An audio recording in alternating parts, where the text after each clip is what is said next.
We just reviewed WWF With Authority, the new online PC card strategy game by Genetic Anomalies and THQ. You'll know Genetic Anomalies because of their previous online card games, Chronex, and Chronex was a fairly successful game. It had a good following, but it was sci-fi in this futuristic world of their own design, and it was an original work. While WWF With Authority is based on the WWF, the ultra-popular wrestling federation that just about everybody knows about.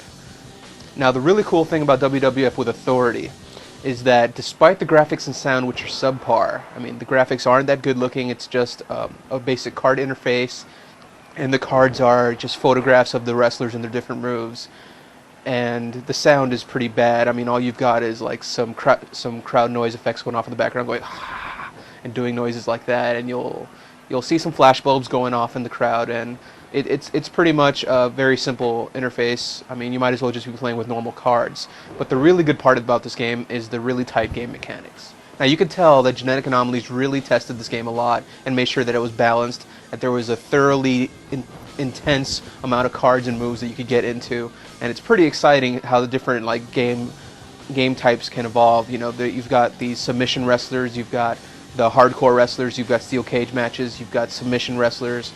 You've got a bunch of different moves at your disposal, and you can build decks of just about any type that you like.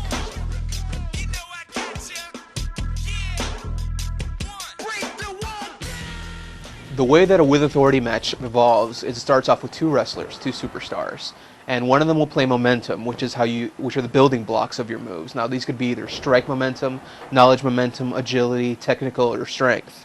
And you use this to be able to power up your other moves, which is very similar to mana in Magic the Gathering.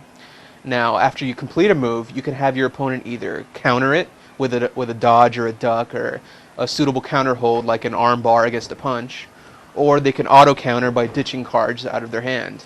Now, having cards in your hand is always to your advantage, so you can either have a lot of cards to do a lot of moves, or you can use them to counter moves.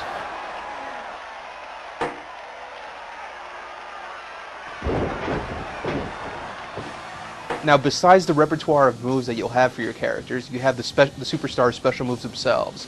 You'll have Triple H with his pedigree and his facebuster. You'll have Chris Benoit with his crippler crossface and his swan dive headbutt.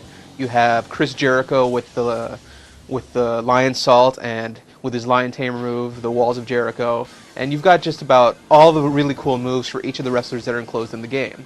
Now, there's a lot of really cool wrestlers in this game. There's Taz, there's The Rock, there's Triple H, there's Chris Benoit, Chris Jericho, there's Al Snow, there's Shane McMahon, a bunch of names that you wouldn't have realized would be popular enough to be put in this game, but you will find some in there.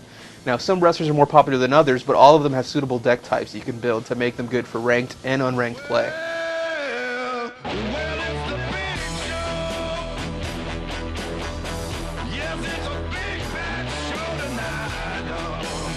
Now, for those of you that like competition, WWF With Authority ranks you based on your wins, your losses, your draws, and how many times you've been cut off in the middle of matches. The reason why they do this is so that people can't just use the Windows Task Manager to just exit out of the game when they're losing. So you really know if you're playing somebody whether or not they're going to quit when they're losing or whether they're going to stick through it and either take the win or the loss. Now, the good thing is that there's been a community already developed around this game, and there's a lot of people out there. There's anywhere from 50 to 200 people at any time playing the game online, and it's pretty easy to find a match. And since you're able to buy cards online within the game with using the in-game store, or you can go to eBay and auction off cards or buy them from individual fans or trade cards with other players, it's really easy to build decks and to get the types of cards that you want for the specific deck you want to build.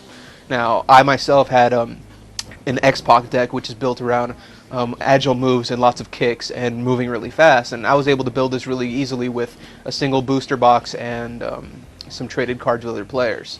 So I had a pretty good experience with the community in the game, and I found that people are very polite and you're able to get really fun, exciting matches with other players, and it's a really good community that's already been built around the game. Now, while WWF With Authority isn't the best looking game or the best sounding game, it is very fun to play. So I totally recommend it for anyone that's willing to get into some card gaming online.